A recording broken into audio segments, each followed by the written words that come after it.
आप देख रहे हैं श्री हरि कृपा आश्रम चैनल। संस्थापक स्वामी श्री हरि चैतन्य पुरी जी महाराज।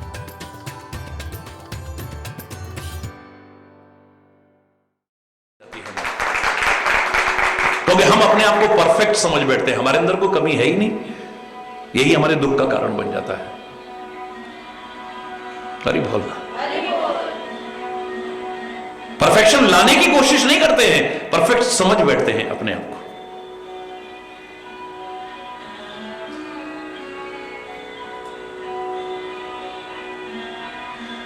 दोष ही देखे होते, काश अपने देखे होते, बातें ही कुछ और होती है।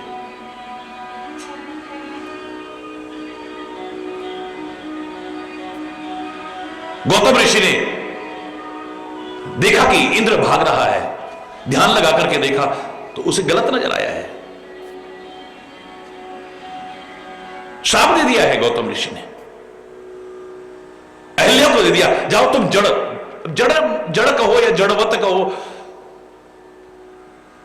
जाओ जड़ हो जाओ, तुम पत्थर की हो गई है। इंद्र तुम इतने बेशर्म हो गए, इतने देवराज होते हुए भी तुम्हारे अंदर कोई शर्म और हया नहीं है। तुम्हारे विचारों में, तुम्हारी नजरों में, तुम्हारे जीवन में इतनी गंदगी भर चुकी है। जिस गोपनीय अंग के पीछे तुम भाग रहे थे, जाओ तुम्हारे चेहरे पर 1000 वो अंग हो जाए। अरे बोलना।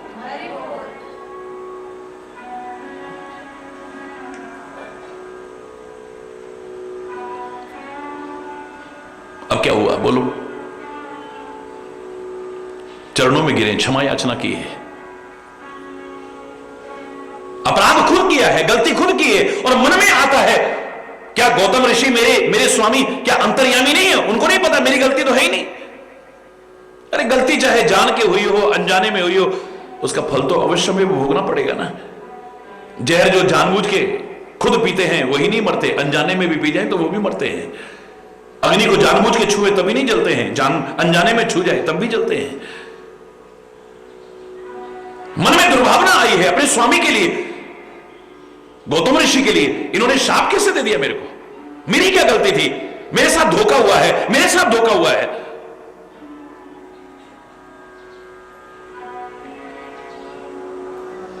लेकिन अपनी दशा सोच करके चरणों में गिरती है, क्षमा याचना करती है। क्षमा याचना करती है तो गौतम ऋषि देखते हैं कि इसने हृदय से क्षमा याचना की है। जाओ, जिन परमात्मा की एक झलक पाने के लिए लोग योग करते हैं, साधन करते हैं, तप करते हैं, जप करते हैं, यज्ञ करते हैं, पता नहीं क्या क्या करते हैं, फिर भी हो पाते हैं या नहीं हो पाते हैं, वो श्री राम स्वयं आकर के अपनी चरण धूलि देकर के तेरे को कृतार्थ करेंगे, तेरी जड़ता को समाप्त करेंगे, तुझे चैतन्यता प्रदान करेंगे। अब ये बताइए, श्राप है या वरदान है? मुझे इतना बता दो। तब पता नहीं चलता है, बाद में पता चलता है।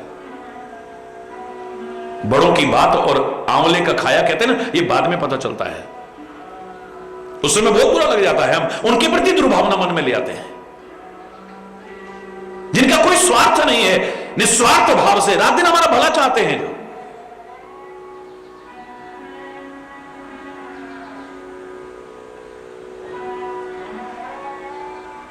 जिस समय श्री राम ने चरण धूलि देकर के उद्धार किया ना, उस समय के शब्द देखो, उसी अहिल्या के। मुनिशाप जो दीना अति भल कीन्हा, परम अनुग्रह में माना।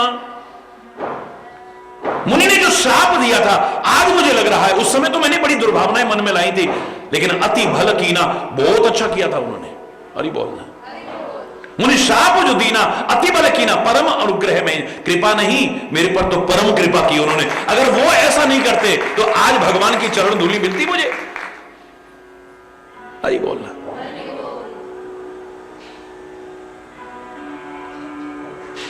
उस समय नहीं पता चलता है, बाद में पता चलता है।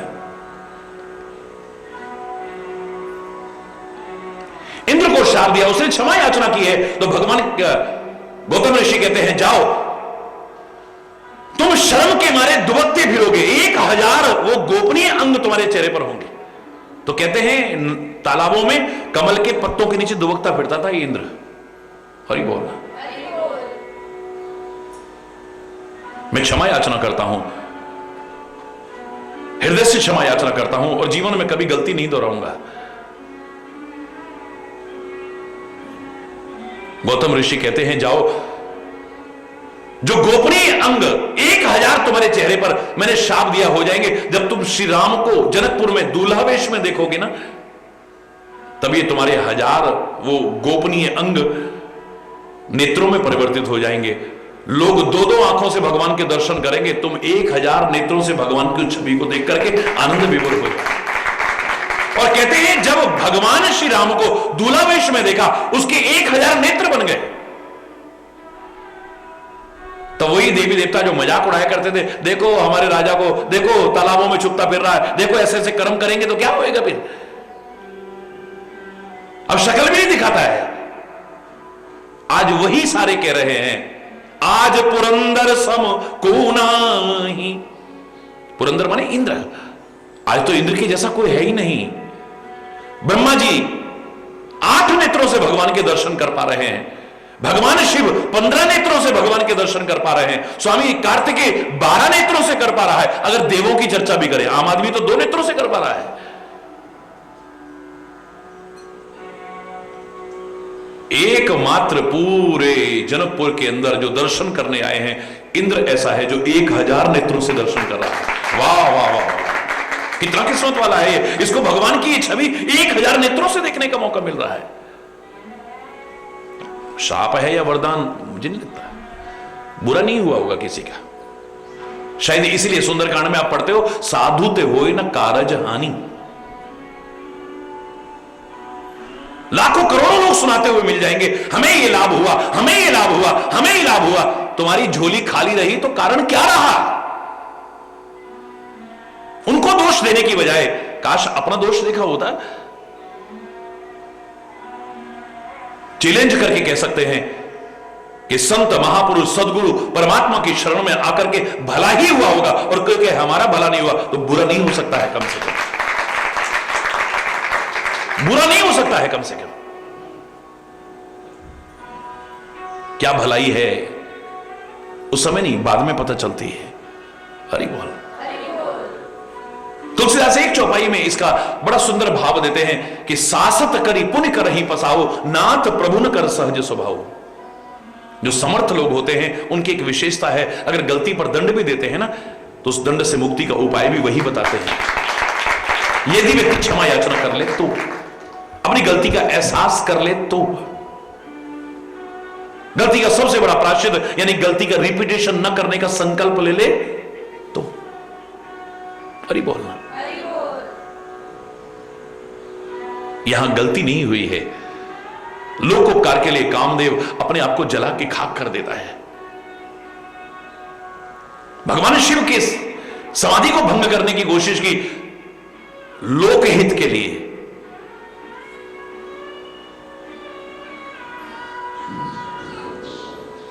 भगवान शिव उसकी पत्नी के रुदन करने पर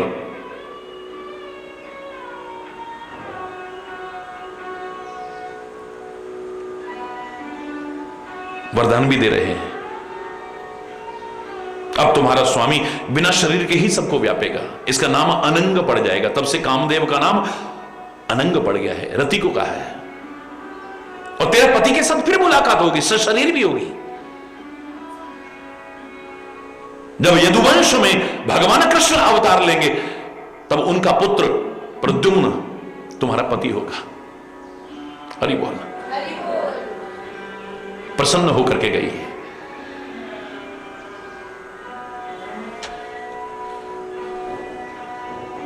देवलोक में समाचार पहुंचा है तो शिव, विष्णु इत्यादि सारे देवी देवता सब भाग करके भगवान शिव के पास पहुंचे हैं, सब प्रशंसा करते हैं भगवान शिव की।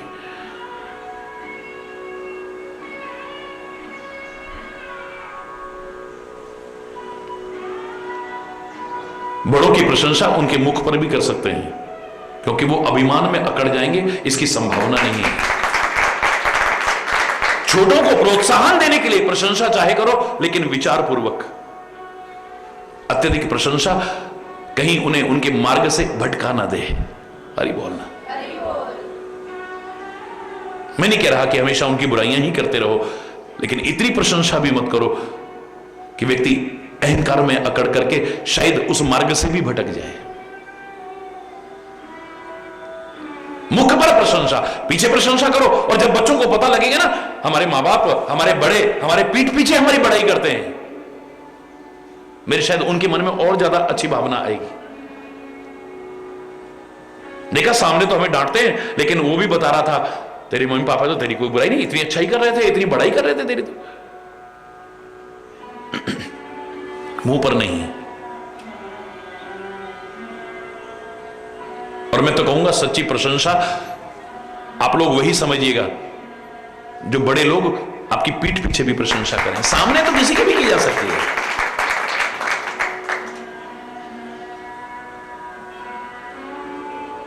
हां, परमात्मा के सामने है तो उनके मुख पर भी प्रशंसा की जा सकती है। हम स्तोत्र वगैरह गाते हैं, प्रार्थना करते हैं, स्तुतियां गाते हैं, भजन गाते हैं, ये सब क्या है? प्रशंसा है उनकी।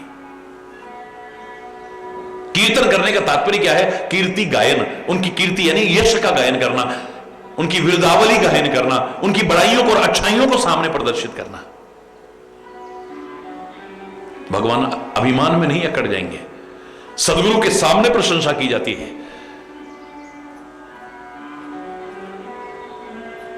महापुरुषों के उनके सामने भी, उनके मुख पर भी प्रशंसा कर सकते हैं। अपने माता पिता के मुख पर भी उनकी प्रशंसा कर सकते हैं। हरि बोलना। सबने अलग अलग प्रशंसा की है, गुण गाए हैं। भगवान शंकर प्रसन्न हुए, कहने लगे आप कैसे आए हो बताओ।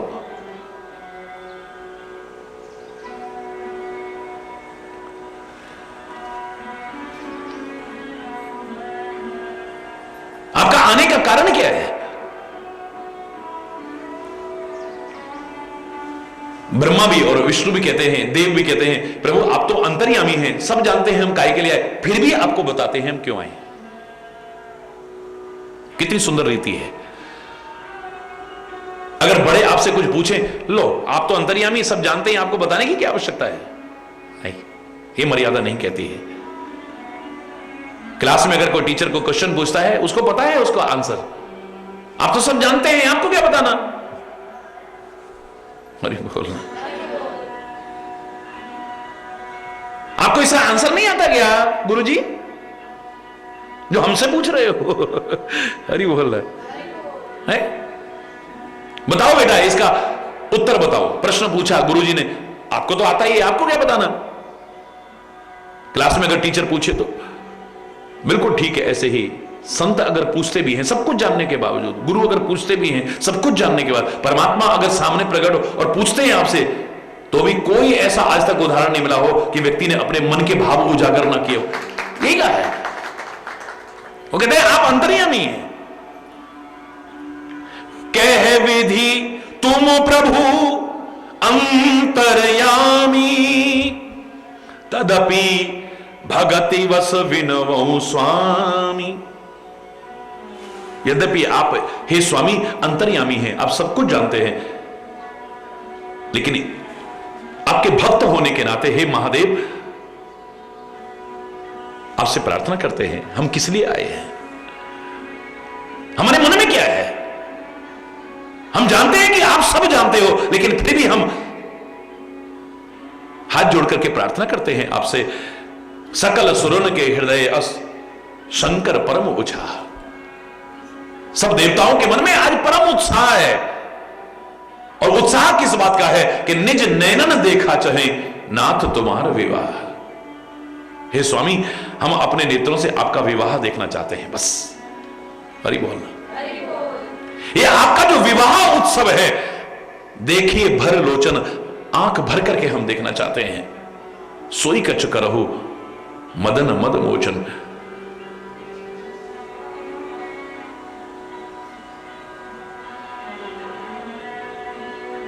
काम के मद को समाप्त करने वाले, हे स्वामी कुछ ऐसा करो कि हमारी ये इच्छा पूरी हो जाए। आपने कामदेव को जलाया अवश्य, लेकिन रति को वरदान दिया। हे कृपा सिंधु, ये हमें बहुत अच्छा लगा है।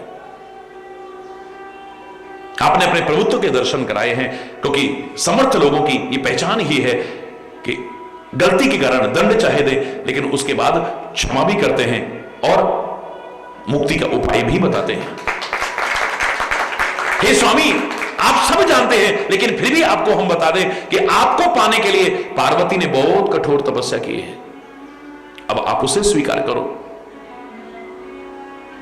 भगवान शिव कहते हैं ऐसे ही हो, कहा सुखवानी, ऐसा ही होगा, चिंता ना करो।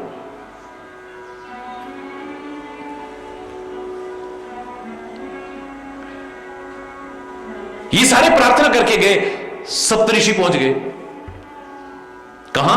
हिमाचल के घर में। और सबसे पहले कहां पहुंचे? पार्वती के पास में। देखा देखा पार्वती, सुन लिया तूने? हमने सब समझाया, तब तेरे समझ में नहीं आई, लेकिन तुझे मालूम पड़ा भगवान शंकर ने तो कामदेव को जला के खाक कर दिया। अब उनके मन में कोई भावना ही नहीं पैदा होगी, विवाह होने का सवाल ही नहीं है अब तो। हरि बोल में कहा हमार न सुने तब नारद के उपदेश। बड़ा गुरु गुरु गुरु पुकार रही थी। हमने तेरे से कहा था, ये नारद जिसको तू गुरु कह रही है ना, ये दिखावटी है। ये रामायण के शब्द हैं। परीक्षा लेने के लिए सप्तऋषि उसके प्रेम की परीक्षा लेने के लिए आपने उस दिन सुना विस्तार से। क्या कहा था? मन कपटी थल सज्जन चीना।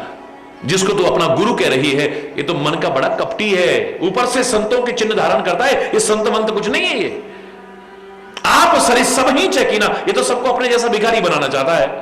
खुद तो कोई काम धंधा है नहीं, सब छोड़ छाड़ के इसके पीछे लगे रहे, बस यही चाहता है ये तो। और ही बोलना, हे पार्वती, जिसको तू अपना गुरु कह रही है, नारद सिख जे सुनहि नर नारी, अवस होए तज भवन भिखारी। इस नारद की, तेरे गुरु की कोई शिक्षा सुन ले, वो घर बार छोड़ के भिखारी बन जाएगा।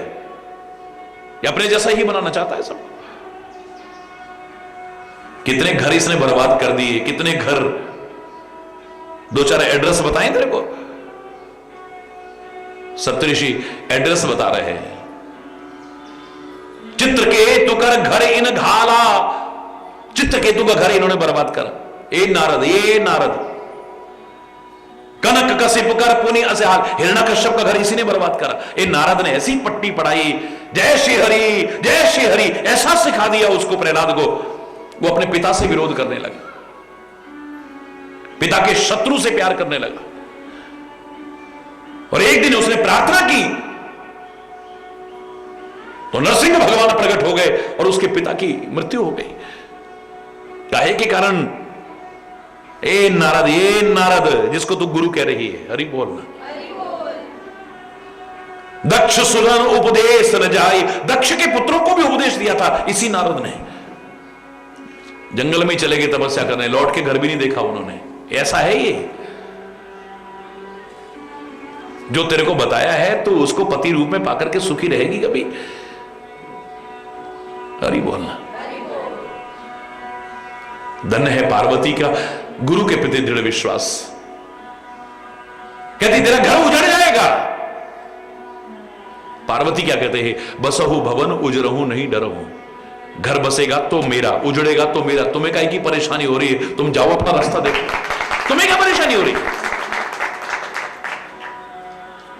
नारद वचन ना मैं पढ़ो, अपने सदगुरु के वचनों का परित्याग नहीं कर सकती हूं मैं। अरे तुम सप्तऋषियों, तुम तो क्या, आप कहीं सतबार महेशु। भगवान शिव भी अगर सैकड़ों बार आके कहे नारद सच्चा सदगुरु हो ही नहीं सकता है, सदगुरु हो ही नहीं सकता है, इसके वचनों का परित्याग कर दो, ये तुम्हें पाने कुछ नहीं मिलने वाला है। भगवान शिव भी अगर आकर के कह दें, मैं उनकी बात को भी नहीं मानूंगी, लेकिन अपने गुरु के वचनों को मानूंगी। हरि बोल। अरे ओ सप्तऋषियों, गुरु के वचन प्रतीति न जेहि, सपने सुलभ न सुख सिद्धि ही। जिसको अपने गुरु के वचनों पर ही विश्वास नहीं है, प्रत्यक्ष में तो क्या, सपने में भी सुख और सिद्धि प्राप्त नहीं कर सकता है। भरोसा ही नहीं है तो फिर हरि बोल, फल काहे से मिलेगा? भरोसे से, विश्वास से। मैंने तो हमेशा कहा है आपसे, भगवान फल नहीं देते हैं, सदगुरु फल नहीं देते, संत फल नहीं देते हैं, देवी देवता फल नहीं देते, तीर्थ फल नहीं देते, फल देता है हमारा विश्वास। जहां विश्वास है सब कुछ मिलेगा, और विश्वास नहीं तो फिर क्या मिलेगा है? और ये क्षेत्र ऐसा है, यहां विश्वास नहीं, दृढ़ विश्वास की आवश्यकता है। क्या हुआ फिर हमारे साथ, फिर क्या हुआ फिर हमारे साथ, सारी जिंदगी निकल गई, लेकिन शबरी का विश्वास खत्म नहीं हुआ है। मेरे गुरुदेव ने कहा है, एक दिन राम आएंगे तो मेरी कुटिया पर आएंगे। मेरे गुरु का वचन झूठ हो ही नहीं सकता है। यहां तो ये क्षेत्र, ये अधकचरे विश्वास का क्षेत्र नहीं है, शंका का क्षेत्र नहीं है, श्रद्धा का विश्वास। हरि बोलना। और उसमें भी अगर अहंकार बीच में आ गया तो फिर श्रद्धा खत्म, विश्वास खत्म, आस्था खत्म, तो फिर पाओगे क्या? खाक है? मैंने आपसे उस दिन क्या कहा, कब से लोग 500 साल से भी ज्यादा हो गए लोगों को रामायण पढ़ते, कभी किसी ने ध्यान नहीं दिया होगा। पार्वती को श्रद्धा रूप कहा है, और श्रद्धा को पैदा किसने किया? मैना ने। किसने कभी ध्यान दिया? मैं ना जहां होगी श्रद्धा वहीं पैदा हो सकती है, मैंने जहां होगी वहां श्रद्धा नहीं आ सकती है। पार्वती रूपी श्रद्धा मैना ही पैदा कर सकती है, मैं ना पैदा कर सकती है। जहां मैं होगा, अहंकार होगा, वहां कभी श्रद्धा पैदा नहीं हो सकती है, विश्वास पैदा नहीं हो सकता। किस पर करोगे श्रद्धा? क्योंकि तुम अपने आप को ही सब कुछ मान रहे हो। तुम तो किसी को ना अपने मां बाप को कुछ समझते हो, ना अपने गुरु को कुछ समझते हो, ना भगवान को कुछ समझते हो, तुम तो अपने आप को सब कुछ समझ रहे हो। तो फिर निपटो, हरि बोलना। जब तुम किसी को मानते ही नहीं हो, किसी को पहचानते ही नहीं हो, किसी को जानते ही नहीं हो, किसी की मानते नहीं हो, तो फिर क्या परिणाम होगा? फिर हरि बोलना। मैं खा गई कितनों को पता नहीं। अभिमान तो चाहे रूप का अभिमान हो, जाति का अभिमान हो, पद का अभिमान हो, धन का अभिमान हो, ज्ञान का अभिमान हो, तपस्या का अभिमान हो, किसी भी चीज का अभिमान हो, एक दिन नष्ट होकर रहता है। सारी अकड़ चूर चूर चूर। अभिमानी का सिर हमेशा झुकते देखा है हमने। अभिमानी का सिर हमेशा झुकते देखा है हमने। याद करो मैंने क्या कहा था, एक पत्थर, बड़ा सुंदर गोल मटोल पत्थर पड़ा हुआ था, और उसके बिल्कुल बगल में एक गुलाब का पौधा था। बड़े मोटे मोटे फूले हुए गुलाब लगे हुए थे। फूला माने खिला हुआ भी, और फूला माने अकड़ में फूला हुआ। हरि बोलना। एक गुलाब का फूल दोनों अर्थ को सार्थक कर रहा था, फूला हुआ भी था और फूला हुआ भी था। हरि बोलना। और अभिमान में फूला फूला वो गुलाब का फूल कहता है, अरे ओ पत्थर, याद करो एक दिन वो था, हम छोटी सी कलम के रूप में तुम्हारे बगल में लगाए गए थे। आज हम कहां से कहां पहुंच गए हैं। हमारा रूप देखो, हमारा सौंदर्य देखो, हमारी खुशबू चारों ओर फैल रही है, और तुम अरे ओ पत्थर वहीं के वहीं पड़े हो, और यहीं पड़े रहोगे तुम। हरि बोलना। जोर से बोल रहे। तुम यहीं पड़े थे और यहीं पड़े रहोगे, तुम कहीं नहीं आगे बढ़ सकते हो। पत्थर कहता है मुझे खुशी है, मेरे बगल में जो छोटी सी कलम थी आज इतनी विकसित हो गई है, उसका सौंदर्य विकसित हो गया है, उसकी खुशबू फैल रही है, मुझे बड़ी खुशी है। लेकिन ए गुलाब, अभिमान अच्छा नहीं होता है। अभिमानी का सिर एक दिन, बोलो ना, नीचा होता है। ये अभिमान अच्छी चीज नहीं है। अंगूर खट्टे हैं, तुम्हारे हाथ में कुछ आया नहीं इसलिए तुम ऐसी बातें कर रहे हो।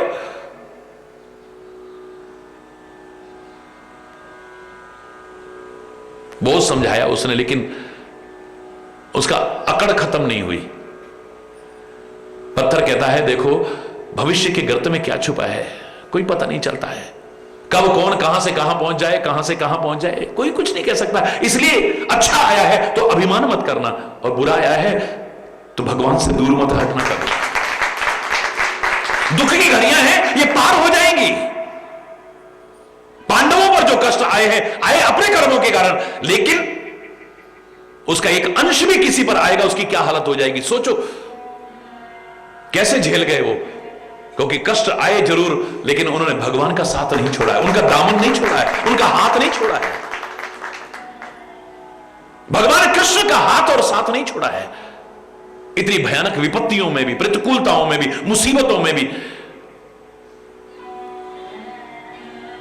हमारी तरह ये नहीं क्या मिला, फिर ऐसा हमारे साथ ऐसा हो गया, हम इतना भगवान का नाम लेते थे। कैसे लेते थे, क्या लेते थे, ये तो वही ज्यादा जानता है, तुम क्या जानोगे। हरि बोलना। तुम्हारा जीवन कैसा है, तुम्हारा आचरण कैसा है, तुम्हारे कर्म कैसे हैं, तुम्हारा स्वभाव कैसा है, वो अच्छी तरह जानता है, तुम्हें बताने की आवश्यकता नहीं है।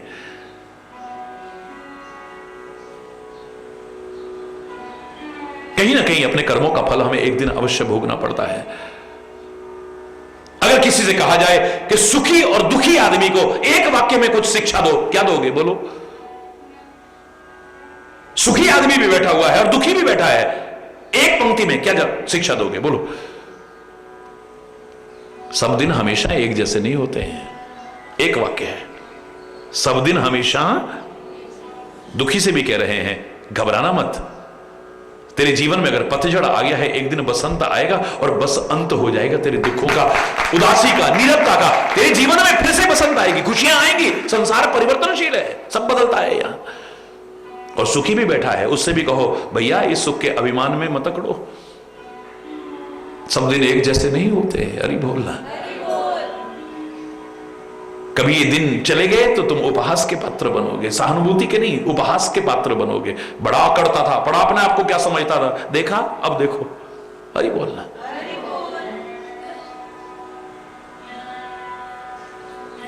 पत्थर कहता है अभिमान मत करो, अभिमानी का सिर हमेशा एक दिन नीचा होता है। बस यही जवाब आ रहा है।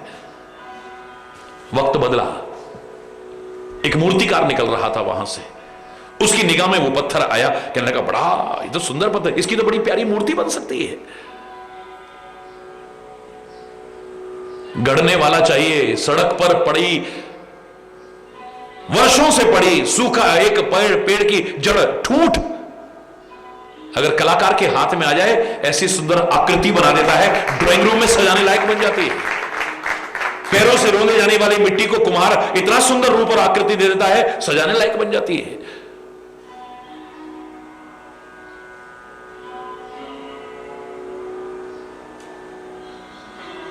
खान में पड़े उस सोना चांदी हीरे जवाहरात जो भी हैं, गंदगी से भरे हुए थे, किसी के हाथ में आ जाए, ऐसा बना दें कि राजा के मुकुट में भी सज जाए। अरे बोल रहा, निखारने चला जाए। प्रतिभाएं सब में है, निखारने वाला चाहिए बस।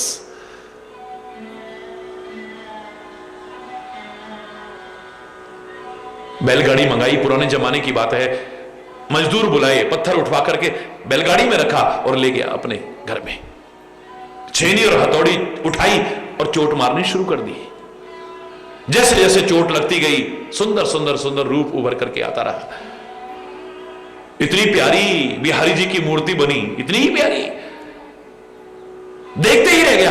मन नहीं कर रहा है उसे अपने से दूर करने को, लेकिन घर में अभाव आड़े आ रहा था, दुकान पर ला करके रखनी पड़ी बेचने के लिए। कोई धनाढ्य व्यक्ति जिसने एक मंदिर का निर्माण कराया था और मूर्ति आकर्षक नहीं मिल रही थी, उसकी निगाह पड़ी, मार्ग में जाते हुए गाड़ी रोकी, मुंह मांगी कीमत देकर के मूर्ति खरीदी, जाकर के प्राण प्रतिष्ठा कराई। बड़े प्रेम और श्रद्धा पूर्वक लोगों ने पूजा करनी शुरू कर दी, विश्वास पूर्वक पूजा करनी शुरू कर दी।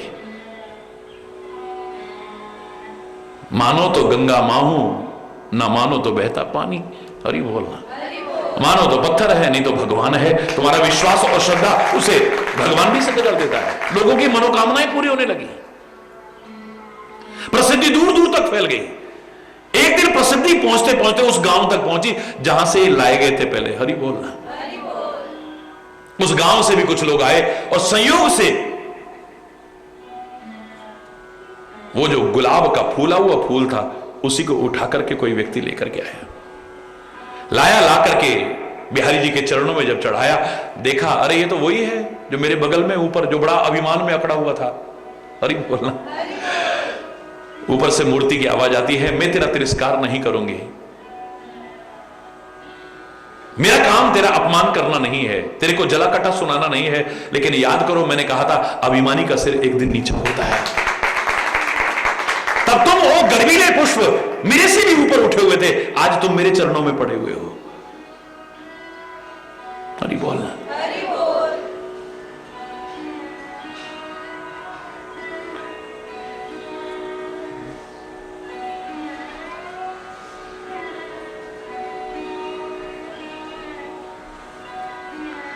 परमात्मा का स्मरण करते हुए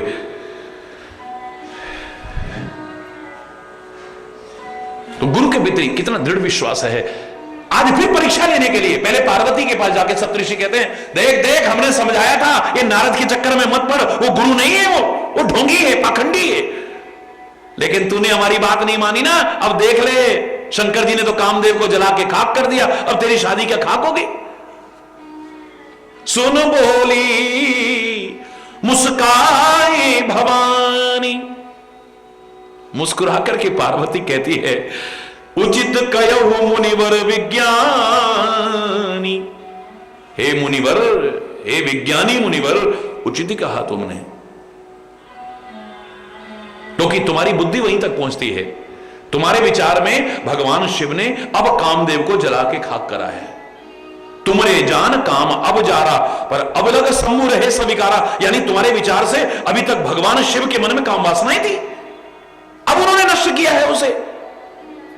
अरे ओ सप्तऋषियों, तुम्हारी बुद्धि पर तरस आता है। अगर मुझसे जानना चाहते हो ना, ये इतनी तड़ी मार करके बात मत करो, मैं अपने हृदय की बात तुम्हें बताती हूं। हमारे जान सदा शिव योगी, मेरे विचार से तो मेरे भगवान शिव हमेशा ही योगी थे, योगी हैं और योगी ही रहेंगे, वो भोगी नहीं है।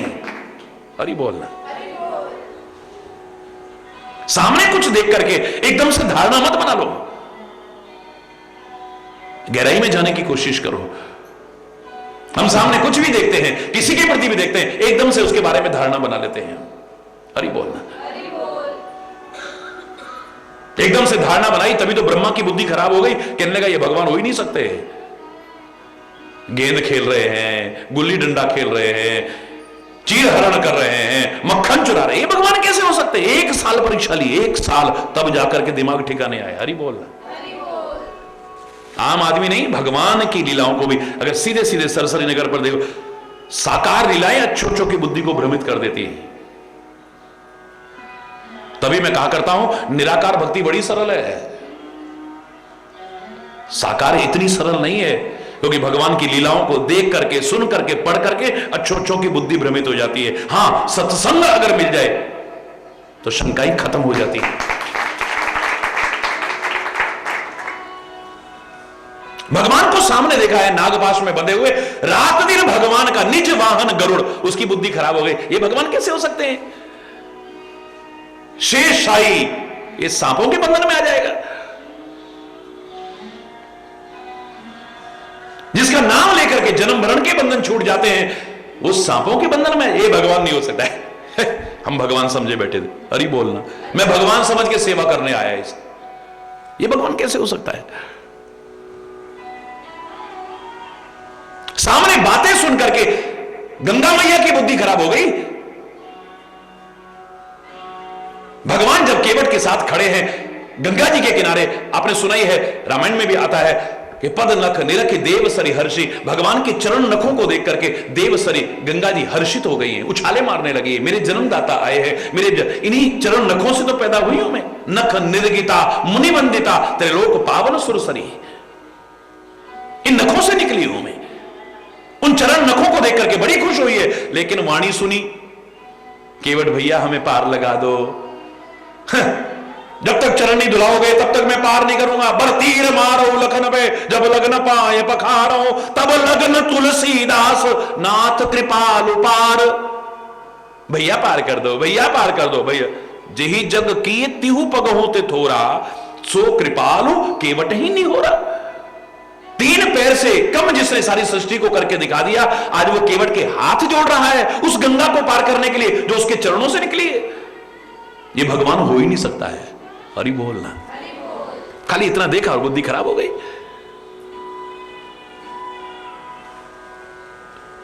हा सीते, हा सीते, हा सीते, हे खगमृग, हे मधुकर श्रेणी, तुम देखी सीता, ऐसे रोते बिलखते जाते देखा है। पार्वती कहने लगी मेरे पति खुद भगवान है और इनको भगवान कह रहे हैं, ये भगवान कैसे हो सकते हैं, ये भगवान है ये।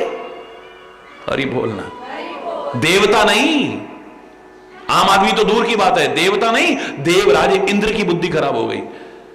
ये भगवान हो ही नहीं सकता है।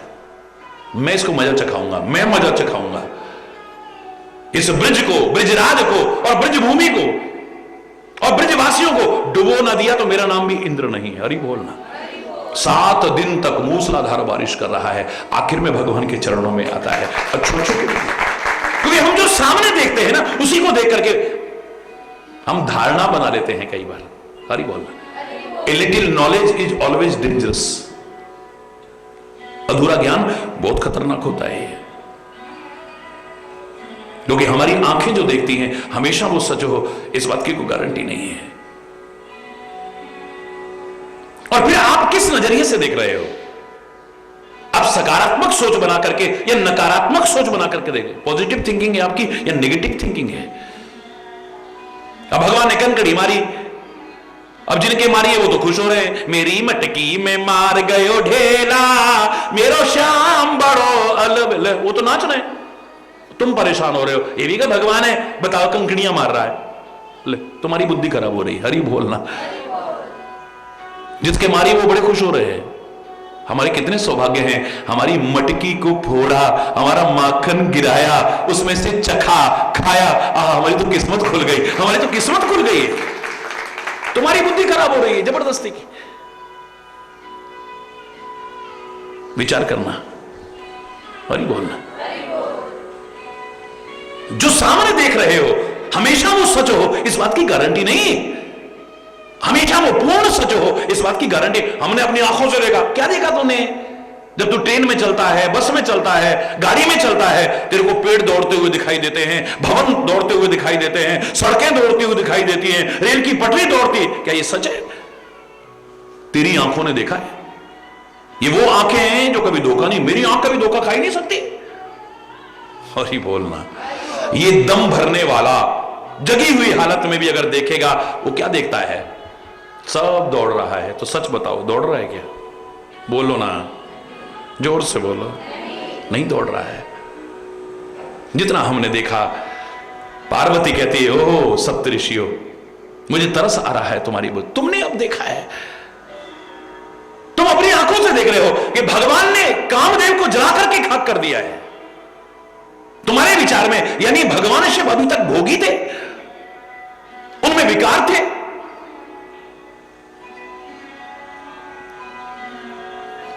मुझे ऐसे सुनाने की आवश्यकता नहीं है। ये सब हमरे जान सदा शिव योगी। मेरे जानने में तो मेरे भगवान शंकर, जिनको मैंने चाहा है, वो हमेशा योगी है, भोगी नहीं है। हरि बोल।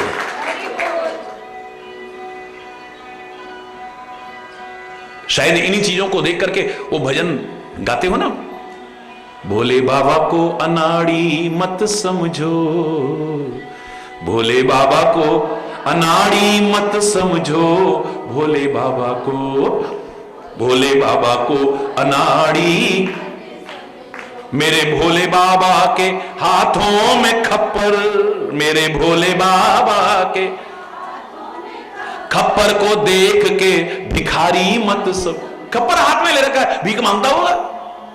सप्तऋषियों ने भी कहा था, भीख मांग भव खाएं, सहज एकानन के भवन, कबहू की नारी खटाएं।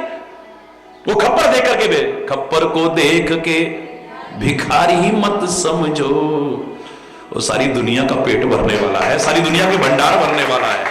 धन धन भोलेनाथ तुम्हारे, चाहे कौड़ी नहीं खजाने में, पर 3 लोक धरती पे बसा दिए, आप बसे वीराने में। हरि बोलना। भोले बाबा को अनाड़ी मत समझो, बोलो ना,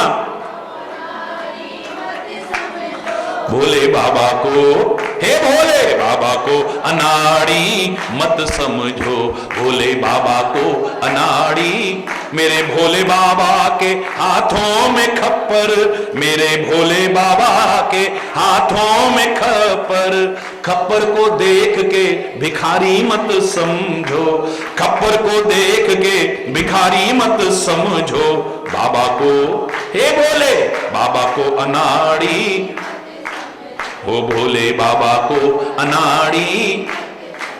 भोले बाबा के गले सर्पों की माला, भोले बाबा के गले, हो सर्पों को देख के सपेरा मत समझो, सर्पों को जितना देख रहे हो भोले बाबा लो, हे भोले बाबा को अनाड़ी मत समझो, भोले बाबा को। मेरे भोले बाबा के हाथों में डमरू, मेरे भोले बाबा के, हाँ मेरे भोले बाबा के हाथों में डमरू, मेरे भोले हो डमरू को देख के मदारी मत समझो, हरि बोल। वो भोले बाबा को अनाड़ी मत समझो, भोले बाबा को। मेरे भोले बाबा के हाथों में त्रिशूल, मेरे भोले बाबा के हाथों में त्रिशूल, त्रिशूल को देख के शिकारी मत समझो, त्रिशूल को देख के।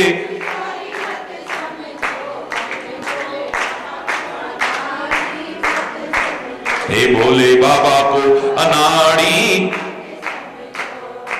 मेरे भोले बाबा के संग में है गौरा, मेरे भोले बाबा के संग में है गौरा, मेरे भोले बाबा के संग में है गौरा, मेरे भोले बाबा के संग में है गौरा।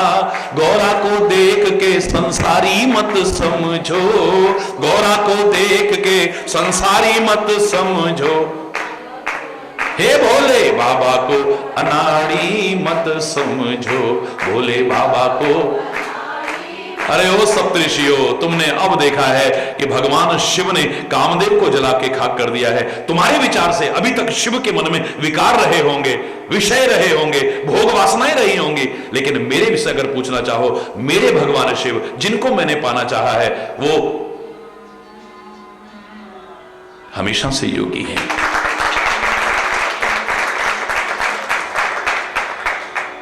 अज अनवज्ञ अकाम अभोगी, अज है वो,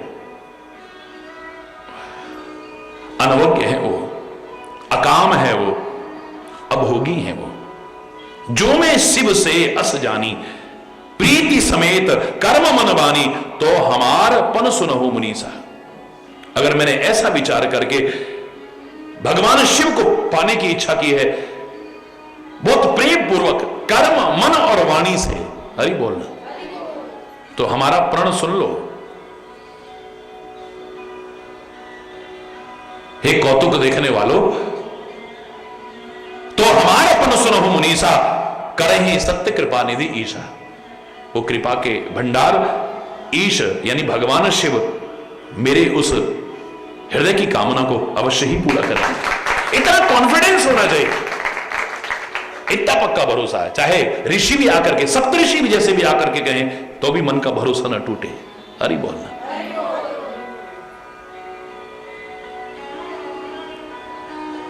कहीं भी संदेह नहीं आए, प्यार बढ़ता ही जाए, बढ़ता ही जाए, और सत्य इसलिए हुआ जिसके प्रति भी है वो न मिले तुम्हें एक दिन, ऐसा हो ही नहीं सकता। जही के जही पर सत्य स्नेह, सोते ही मिले ही ना कछु संदेह। कोई संदेह की गुंजाइश नहीं है वहां पर। अब जो कहा हर जा रहे हो मारा, अब जो तुमने कहा कि भगवान शिव ने कामदेव को जला करके खा कर दिया, सो अति बड़ अविवेक तुम्हारा।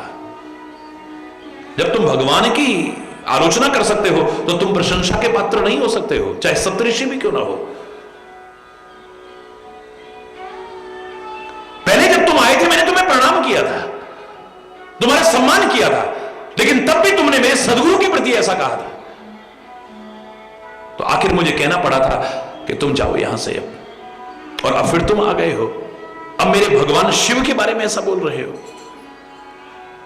मुझे लगता है कि तुम अपने आप को बहुत विवेकी समझ, सोई बड़ा अविवेक तुम्हारा, बहुत बड़े अविवेकी हो तुम।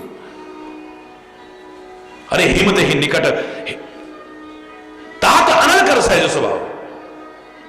अग्नि का एक स्वाभाविक स्वभाव है, सहज स्वभाव है कि बर्फ उसके पास रह नहीं सकती है, हरि बोलना, अपने आप पिघल जाती है। भगवान शिव ने काम को नहीं जलाया है, शिव काम के पास जाकर के स्वयं जल करके खाक हो गया है। अब अग्नि के पास अगर बर्फ जाएगी या ठंड जाएगी, अग्नि उसे नष्ट करेगी या वो स्वयं नष्ट हो जाएगा? बोलो बोलो, स्वयं नष्ट हो जाएगा। कहते हैं ना, एक बार भगवान सूर्य पर अभियोग चलाया, किसने? अंधकार ने। विधाता की कचहरी में अभियोग पहुंचा कि हे विधाता, आप तो सारी सृष्टि का निर्माण करते हो और जिनका आपने निर्माण किया है उसकी सुरक्षा की भी व्यवस्था की है, आपने मुझे बनाया ही क्यों अगर मेरी सुरक्षा का इंतजाम नहीं है तो?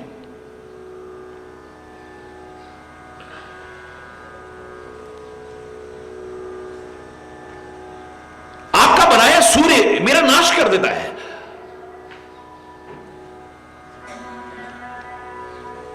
अभियोग पहुंचा है तो जिस पर आरोप लगाया था, विधाता ने सूर्य भगवान को बुलाया, कचहरी में बुलाया। जब सूर्य भगवान कचहरी में पहुंचे विधाता की, तो हाथ जोड़ करके कहने लगे, विधाता कहो मुझे कैसे याद किया? बोले, अंधकार ने तुम्हारे ऊपर आरोप लगाया है कि तुम उसका नाश करते हो। मैंने तुम्हें संसार की भलाई के लिए बनाया है, किसी के नाश के लिए तो नहीं बनाया है। सूर्य भगवान कहने लगे, मुझे किसी वकील की तो आवश्यकता है नहीं। हे विधाता, मैं क्षमा चाहते हुए एक बात कहूंगा कि जब किसी पर कोई अभियोग लगाया जाता है, आरोप लगाया जाता है, तो वादी और प्रतिवादी दोनों आमने सामने होने चाहिए ना। एक बार वो अंधकार मेरे सामने आके कहे तो सही, मैं उसका नाश करता हूं। आप सामने बैठे हुए हैं, उसे भयभीत होने की आवश्यकता नहीं है। एक बार आ जाए, बस एक बार आके मेरे सामने कह दे, मैं उसका नाश करता हूं। आप जो दंड देंगे मैं उसे सहर्ष स्वीकार करूंगा। बाहर आवाज लगवाई गई, अंधकार हाजिर हो, अंधकार हाजिर हो, अंधकार हाजिर हो। अब अंधेरा पहुंच तो गया पर अंदर आता गया। बोलो ना। पुकार लगाने वाला अंदर आके कहता है, महोदय अंधकार आ तो चुका है लेकिन अंदर नहीं आ रहा है। बोले, उससे कहिए जिसके प्रति तुमने आरोप लगाया है वो अंदर बैठा हुआ है, आओ ना एक और सामने आके कहो। बहुत बार कह लिया लेकिन अंधकार अंदर प्रवेश नहीं करता। कर सकता था क्या? विधाता ने निष्कर्ष निकाला, न्याय में अपने ये टिप्पणी दी कि सूर्य के सामने अंधकार आकर के स्वयं नष्ट हो जाता है, सूर्य उसका नाश नहीं करता है। हरि बोल। पीछे पीछे चाहे जो कोई बोलता रहे, सामने आके बोले ना कोई। हरि बोलना। हे सप्तऋषियों, तुम कह रहे हो कि भगवान शिव ने जलाया है। ठंड और बर्फ अग्नि के सामने अगर आ जाए वो नष्ट हो जाएगी, स्वयं नष्ट हो जाती है, अग्नि नष्ट नहीं करती है।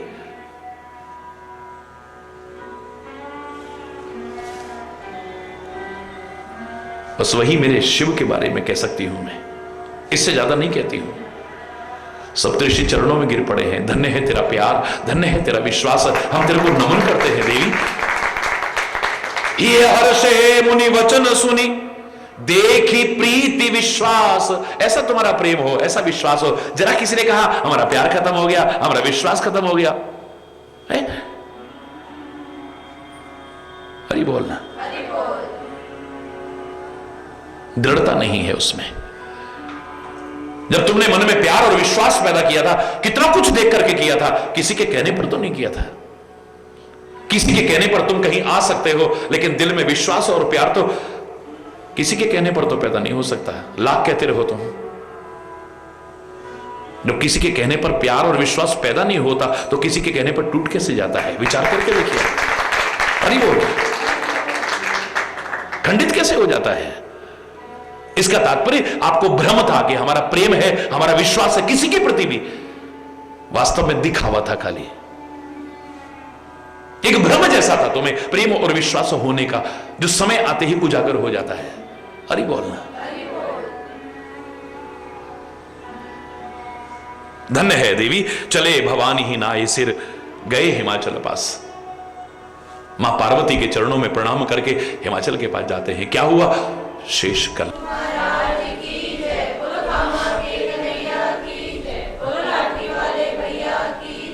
हरि बोल, हरि बोल। हिमाचल राज्य को सारा प्रसंग बताया। कामदेव का दहन सुनकर के दुख हुआ, लेकिन रति को शिव ने वरदान दिया, ये जानकर के सुख प्राप्त हुआ है। भगवान शिव के प्रभुत्व को याद करके सभी मुनियों को बुलाया, शुभ नक्षत्र शुभ घड़ी सुधा करके और लगन तैयार की है।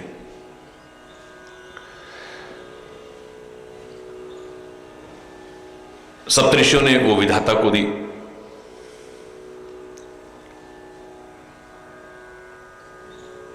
हृदय में अपार प्रेम हुआ। ब्रह्मा जी ने भी वो लगन पत्रिका सबको सुनाई पढ़ करके, तो सभी हर्षित हो रहे हैं। मंगल कलश दसों दिशा साजे, हर ओर मंगल कलश सज रहे हैं। मंगल शब्द सुख और आनंद की घड़ियों में पूरी तरह से ओतप्रोत हो जाता है। मंगल शब्द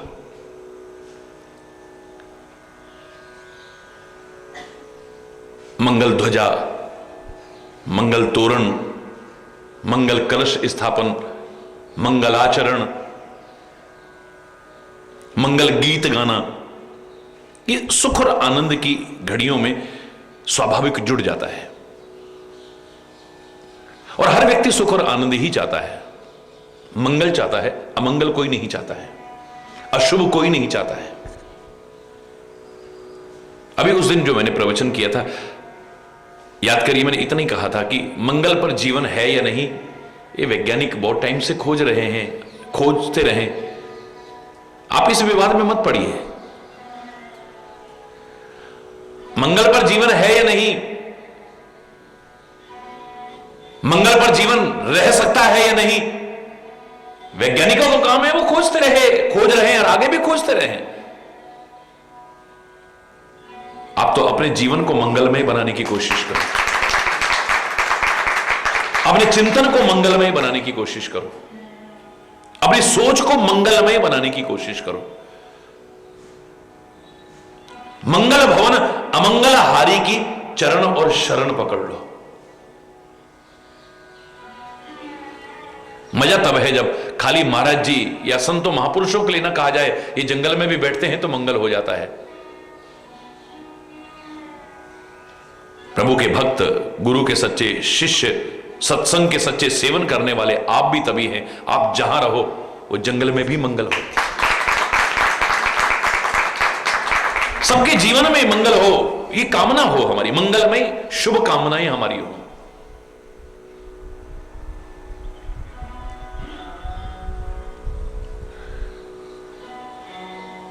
गुरुदेव के मार्गदर्शन को अपनाइए, जीवन मंगलमय बनेगा। परमात्मा के गुणानुवाद करिए, और गुणानुवाद करने का पूरा लाभ कब है, जब वो जिन चीजों की आप बड़ाई प्रभु की कर रहे हैं, सदगुरु की कर रहे हैं, वो आपके जीवन में भी उतरे, आपका जीवन मंगलमय हो जाए। शायद इसीलिए कहा है, मंगल करनी कलमल हरणी तुलसी कथा रघुनाथ की। श्री राम की जो कथा है ये मंगल करने वाली है, कलिमल हरण करने वाली, अमंगलों का हरण करने, क्योंकि उसके लिए हम कहते ही हैं मंगल भवन अमंगल हारी। हम ये श्लोक बोलते हैं, बड़ी अच्छी बात है।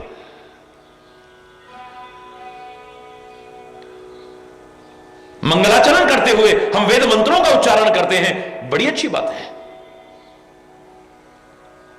लेकिन वो मंगलाचरण श्लोकों तक ही न रहे, मंगलमय आचरण भी हो। मंगलाचरण ये दिखा रहा है कि मंगलमय आचरण होगा तो जीवन में मंगल ही मंगल होगा।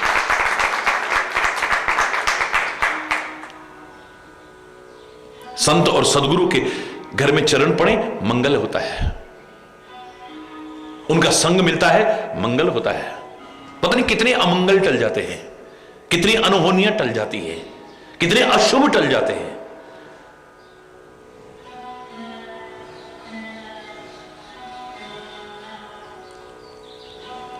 सेवक ग्रह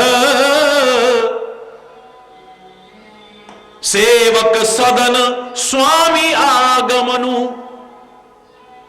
सेवक के घर में अगर स्वामी के चरण पड़ जाए, मंगल मूल अमंगल दवनु, समझ लो मंगल की जड़ है, अमंगलों का हरण करने वाला है। परमात्मा के जो गुणानुवाद हैं इनको गाइए, मंगल ही मंगल होगा। जग मंगल गुण ग्राम राम के, दान मुकुट धन धर्म धाम के। भगवान शिव साक्षात परमात्मा है, लेकिन वो अपने आप को परमात्मा नहीं कह रहे हैं, स्वयं श्री राम के गुण गाते हैं, श्री राम का स्मरण करते हैं। हर महापुरुष की, हर अवतार की पहचान यही है कि अपने आप को सामान्य समझते हुए आप सामान्य जीवों को कैसा जीवन जीना चाहिए यह सिखाने की कोशिश करते हैं। हर समय मंगलमय चिंतन है, मंगलमय आचरण है। मंगल भवन अमंगल हरि का स्मरण है। तो इससे ज्यादा उदाहरण नहीं हो सकता कि अमंगल वेश धारण करते हैं सारा।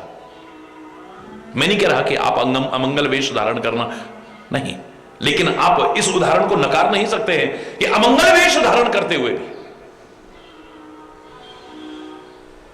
नाग इत्यादि को धारण करना, नरमुंडों की माला धारण करना, शमशान की विभूति को लगाना, नग्न रहना, ये सब अमंगल में है। लेकिन अमंगल वेश होते हुए स्वयं मंगलमय है और औरों के जीवन को मंगलमय बनाते हैं। इससे अच्छा उदाहरण काहे के परिणाम स्वरूप, काहे के परिणाम स्वरूप इन महापुरुषों को, इन अवतारों को खाली अपनी कमियां छुपाने की ढाल ना बनाए हम। आनंद तब है जब इनसे जो शिक्षा मिल रही है, प्रेरणा मिल रही है, उपदेश मिल रहा है, संदेश मिल रहा है, उसको भी समझें और जीवन में अपना करके अपने जीवन को मंगलमय बनाने की कोशिश करें। हमारे जितने भी शुभ और सुख और आनंद की घड़ियां होती हैं उनमें मंगल शब्द जरूर जुड़ता है। क्या स्थापित करते हो? मंगल कलश स्थापित कर। उसका नाम खाली कलश स्थापना नहीं है, मंगल कलश कहते हैं उसको। और मंगल कलश पूर्ण कब होता है? वो कलश मंगल कलश कब बनता है? जब उस पर नारियल धरते हैं तो। हरि बोल। वरना कलश है। मंगल कलश कब होता है?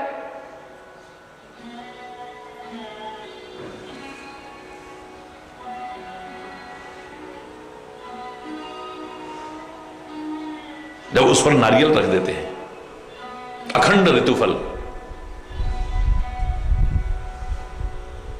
और मैंने आपसे कहा था नारियल की क्या विशेषता है? वो हमारी तरह अनग्रेटफुल नहीं है, एहसान फरामोश नहीं है, कृतज्ञ नहीं है। क्या दिया है मां बाप ने मेरे को, क्या दिया है गुरु ने मेरे को, क्या दिया है भगवान ने मेरे को, क्या दिया है सनातन ने मेरे को, जो हम ऐसा कह उठते हैं मूर्खतावश। नारियल को इतना महत्व हमारी भारतीय संस्कृति में क्यों दिया? कोई भी मंगलमय आयोजन उसके बिना अधूरा क्यों माना है? कि लोग सीख सकें। देखो नारियल सागर के किनारे, ये सागर वाले इलाकों में पैदा होता है जहां खारा पानी होता है। ये खारे पानी में या खारे पानी के क्षेत्र में पाया जाता है। और इसे कभी भी तोड़ के देखो, तुम्हारी तरह एक राग नहीं लापेगा क्या दिया है हमको, क्या दिया है। वो कह रहा कभी भी तोड़ के देख लेना, मैं कहूंगा मुझे जल दिया है और तुमने खारा दिया था, मैं मीठा करके लौटा रहा हूं। जो तुम्हें दिया है इसे गंदा करके नहीं, प्रदूषित करके नहीं, और अच्छा करके दो। चाहे जीवन मिला है इसे और अच्छा बना करके अर्पित करो प्रभु को। मस्तिष्क दिया है अच्छा चिंतन ला करके दो। मन दिया है इसे निर्मल बना करके प्रभु को दो। ये परमात्मा की अमानत है, इसे लौटाओ लेकिन निर्मल करके लौटाओ।